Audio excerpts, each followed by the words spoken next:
Lihat ponsel, keluarkan asap pintu darurat dibuka. Pesawat Lion Air bawa 163 penumpang batal terbang. Ulas seorang penumpang membuat pesawat Lion Air yang akan bertolak dari Bandara El Tangkuban, Nusa Tenggara Timur menuju Surabaya melalui Bandara Juanda di Sidoarjo, Jawa Timur berbuah masalah. Akibat ulah penumpang tersebut, pesawat Lion Air yang saat itu akan lepas landas terpaksa batal terbang.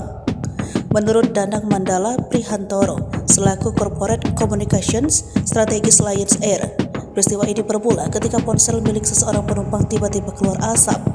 Danang menyebut kejadian pada Minggu 26 Februari 2023 sekitar pukul 6:15 waktu setempat membuat pesawat yang seharusnya membawa 163 penumpang ke Surabaya menunda penerbangan.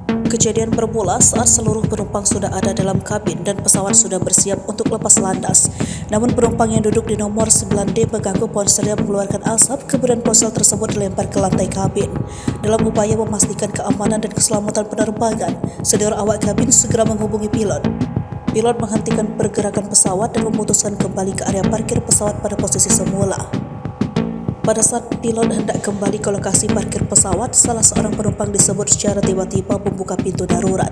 Keadaan itu membuat semua penumpang dalam pesawat itu diminta turun ke ruangan tunggu. Selanjutnya, tim investigasi dari Otoritas Penerbangan Sipil Indonesia dan Lion Air melakukan proses penyelidikan guna mengetahui penyebab pasti terjadinya insiden ini. Saat ini, handphone tersebut dalam tahap pemeriksaan oleh tim ahli untuk menentukan sesuai standar keamanan yang ditetapkan oleh regulator penerbangan. Pihaknya menjelaskan tindakan pilot untuk kembali ke lokasi menurutnya sudah sesuai prosedur.